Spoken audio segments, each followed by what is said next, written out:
বিসমিল্লাহির রহমানির রহিম। আসসালামু আলাইকুম সুপ্রিয় ভিউয়ার্স, আশা করি সবাই ভালো আছেন। তো যে যেখান থেকে আমার আজকের এই সুন্দর ভিডিও দেখলেন সবার প্রতি অনেক অনেক দোয়া রইল। আর নতুন একটা গার্ডেনিং ব্লগ নিয়ে আইছি, আশা করি ভালো লাগবো। এখন যেহেতু সামার টাইম আইয়র, তো এই সময়টাতে যারা গার্ডেনিং করেন সবাই কম বেশি চারা করছেন ঘরের মাঝে। তো আমিও কিছু চারা করছি, আর এগুলো হলো সিমের গাছ, সিমের চারা। আমার গার্ডেনে লাস্ট ইয়ার কিছু সিম হয়েছিল, এখান থেকে বীজ সংগ্রহ করিয়া রাখছি আমি, বীজটা কি চারা করছি। আর এখানে দুই জাতের চারা আছে, এগুলা গোয়ালগাদা সিম, সিমের চারা, আর এগুলা নর্মাল সবুজ সিম, নাম আমি জানি না, তবে ইপসা টুর মতো দেখতে সিম এগুলা। অলরেডি কিছু আমি ট্রান্সপ্লান্ট করে লইছি, আর এইখানের মাঝে রয়ে গেছে বেশ কিছু। কীভাবে করি আর শেয়ার করবো আজকের ভিডিওত। বীজগুলো আমি 8-10 ঘন্টা পানির মাঝে ভিজাইয়া রাখছিলাম। ভিজাইয়া রাখার পরে দেখা গেছে কিছু বীজ বেশ বড় বড় হয়েছে পানির মাঝে ফুলিয়া, আর কিছু বীজ একেবারে শক্ত আছিল। তো শক্ত যে বীজগুলা আর যেগুলা ফুলিয়া বড় হয়েছে সবগুলা আমি একসাথেই কন্টেইনারের মাঝে দিয়া দিছি। তো দেখা যায় যেগুলা ফুলিয়া বড় হয়েছিল এগুলার গাছ দ্রুত উঠে গেছে, আর যেগুলা ছোটো ছোটো রয়ে গেছিল বীজ, এগুলার গাছ এখন আস্তে আস্তে উঠের, দেখতে পারা নিচের দিকে উঠের। সেম টাইমে আমি লাগাইছি, বাট এগুলা নিচের দিকে উঠে, আর এগুলা অলরেডি উঠে গেছে। তো এখন আমি এগুলা আলাদা আলাদা করিয়া নিমু, একটা ফটের মাঝে 4টা করে গাছ দিয়া দিমু। যেহেতু অনেকগুলা চারা, তো একটা একটা করিয়া আর করতাম না, একটা ফটের মাঝে 4টা করে চারা দিয়া দিমু, তাহলে দ্রুত এগুলা শেষ হয়ে যাব। আর এভাবে যদি থাকে এইখানের মাঝে, এই কন্টেনারের মাঝে, তাহলে দেখা যাইব গাছ তেমন একটা বড় হন না, একটা বড় ওর একটা ছোটোর ওর। তো আমি আলাদা করিয়া নিমু, কীভাবে করিয়া আর এখন শেয়ার করবো, দেখতে থাকুকা। আমি এই যে ওয়ান টাইম গ্লাস আছে, প্লাস্টিকের গ্লাস, বড় সাইজের যে গ্লাস, নিচের দিকে হোল করিয়া নিছি, এই গ্লাসের মাঝে 4টা করে লাগাইমু। যেহেতু আর বেশি দিন ঘরের ভিতরে গাছ রাখতাম না, তো এই গ্লাসের মাঝে লাগাইলেও হইব। এখন এপ্রিল মাসের 10 তারিখ, আর 3-4 উইকস বাদে এগুলো আমি রোপণ করলাম গার্ডেনে। তো গ্লাসের মাঝে লাগাইলে হইব, চাইলে বড় সাইজের ফটের মাঝেও লাগানি যাইব। আমি কিছু বড় ফটের মাঝেও লাগাইছি, গ্লাসের মাঝেও লাগাইছি, ইজি যেভাবে এভাবেই করিয়া নিয়ার। তো এখন আমি এই যে গ্লাস আছে, একটা গ্লাসের মাঝে 4টা করে দিয়া দিয়ার। আর আমি নিছি মাল্টিপারপাস কম্পোস্ট। এই যে কম্পোস্টগুলো একেবারে জোর জোড়া কম্পোস্ট, মাল্টিপারপাস কম্পোস্ট, আমি অ্যামাজন থেকে এগুলা বাই করছি।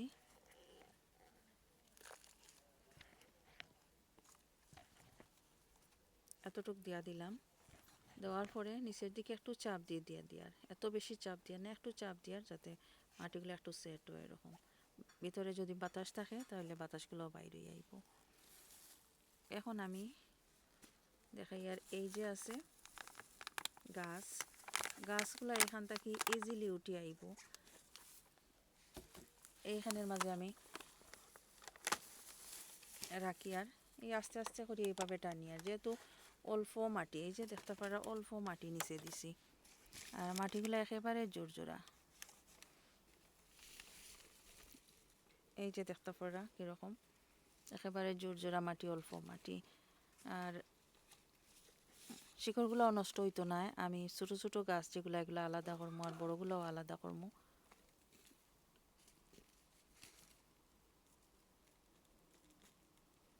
যেগুলা ছোটো আছে আলাদা লাগাইমু, আর যেগুলো একটু বড় হয়ে গেছে এগুলো আলাদা লাগাইমু।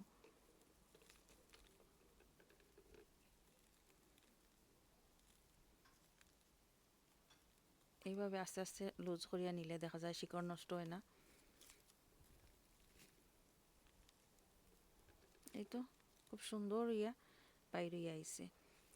4টা গাছ আমি একটা গ্লাসের মাঝে দিয়া দিয়ার, একটা খড়ি দেওয়া যায়, 2টা খড়িও দেওয়া যায়, 3টা খড়ি দেওয়া যায়। আমি 4টা দিয়ার কারণ এই যে গ্লাসের মাঝে যেগুলো লাগাইছি এগুলো আমি বড় যে টব আছে, গার্ডেনের টব, এগুলোর মাঝে দিয়া দিমু, 4টা খড়ি বড় টবের মাঝে দিয়া দিমু। তো একটা জার হিসেবে আমি এগুলা লাগাই। আর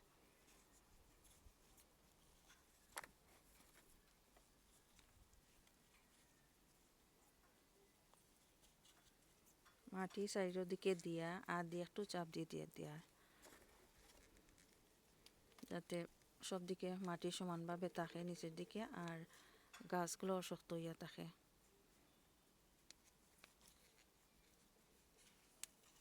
তো সাইডটা লাগাইলাম এখানে, আর একটা গ্লাসের মাঝে লাগাইয়া এখন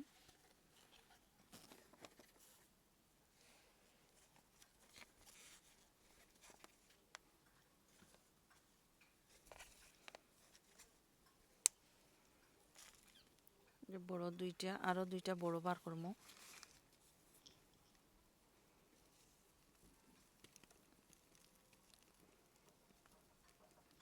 অল্প মাটি থাকায় এইভাবে আস্তে আস্তে টান দিলে দেখা যায় শিকড়ও নষ্ট না আর গাছগুলো আস্তে আস্তে ছুটিয়ে আইয়র।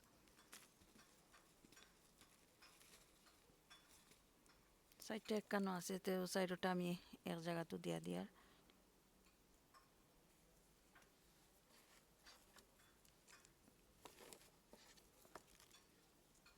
যারা পছন্দ করেন একটা করে লাগাইতা এই গ্লাসের মাঝে একটা করেও দিতে পারবা।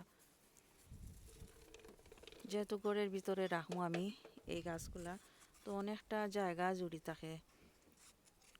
একটা একটা করে যদি গাছ দেই তাহলে দেখা যায় অনেক জায়গার দরকার হয়।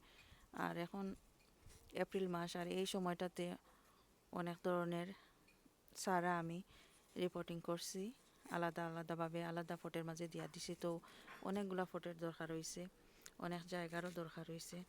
তো আমি চাই না যে আরও বেশি জায়গার দরকার হইতো, তো অল্প জায়গার মাঝে আমি অনেকগুলা গাছ রাখতাম পারি। আর দুইটা গ্লাসের মাঝে এনাফ মাটি দিছি আমি, এনাফ মাটি দিয়া এই যে সাইডটা সাইডটা করে লাগাইছি। এই যে আরও রয়েছে বাকিগুলাও লাগাই আনিম। আর এগুলা গোয়ালগাদা উড়ি আমার গার্ডেনের, তো বাকিগুলাও সেম একইভাবে আমি লাগাইম এখন। এই যে অনেকটা সময় নিয়ে আমি এই গাছগুলা লাগাইছি, এক একটা গ্লাসের মাঝে সাইডটা করিয়া দিছি, অনেকটা সময় লাগছে। তারপরে আমি এখানের মাঝে নাম লিখিয়ে রাখছি কোন জাতের উড়ি কোনটা। তো নাম লিখিয়ে রাখলে আসলে আমার লাগি সুবিধা হয়, পরবর্তী সময় যে সময় রোপণ করবো কোনটা রোপণ করিয়ার না করিয়ার আমি বুঝতাম পারবো। আর যদি কেউরে দেই আমি গাছ বা কেউর সাথে শেয়ার করি গাছগুলা, তাহলে বুঝতাম পারবো ইজিলি কোনটা দিয়ার। এখন আমি অল্প পানি দিয়ার, বেশি পানি দিতাম না, জাস্ট একটু অল্প অল্প পানি দিয়ার। একটা বোতলের মাঝে আমি হোল করিয়ে আনছি, এভাবে ছিদ্র করিয়ে আনছি, ছোট্ট একটা ছিদ্র করছি যাতে অল্প অল্প পানি পড়ে। কম্পোস্টের সাথে কোনো ধরনের আমি প্লান্ট ফুড ইউজ করছি না, শুধু কম্পোস্ট দিছি, মাল্টিপারপাস কম্পোস্ট। যেহেতু চারাগুলা খুবই ছোটো, তো অন্য কোনো জাতের খাবার ইউজ করি আর না। এখন শুধু পানি দিয়ার, আর 3-4 দিন পরে আমি আমার ঘরে তৈরি করি প্লান্ট ফুড যেগুলা এগুলা ইউজ করবো। আর কিতা প্লান্ট ফুড ইউজ করি আর অন্য একটা ভিডিও শেয়ার করবো। আমি বাইরে থাকি কোনো ধরনের প্লান্ট ফুড ইউজ করি না, যখন আমার ঘরের ভিতরে গাছ থাকে আমি ঘরে তৈরি করি প্লান্ট ফুড এগুলো ইউজ করি। আর গার্ডেনে যখন রোপণ করি তারপরে আমি প্লান্ট ফুড ইউজ করি মাঝে মাঝে, গাছ আর একটু বড় হওয়ার লাগি, হেলদি হওয়ার লাগি। এই যে অল্প অল্প পানি দিয়া দিছি, জাস্ট একটু ভিজাইতাম।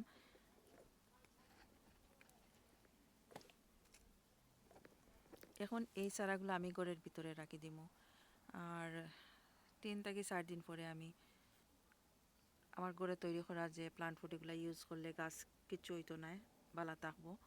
সামার টাইমের মাঝামাঝি সময়, সামার টাইম বলতে মে মাসের মাঝামাঝি সময় আমি গার্ডেনে রোপণ করবো। তো কীভাবে রোপণ করি আর অন্য ভিডিও শেয়ার করবো, দেখতে থাকুকা।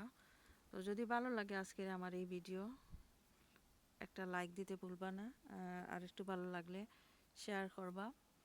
আর যারা নতুন দেখরা সাবস্ক্রাইব করি আমার চ্যানেলের পাশে থাকবা। থ্যাংক ইউ সো মাচ এতক্ষণ আমার সাথে থাকার জন্য। ভালো থাকবেন সবাই, আল্লাহ হাফেজ।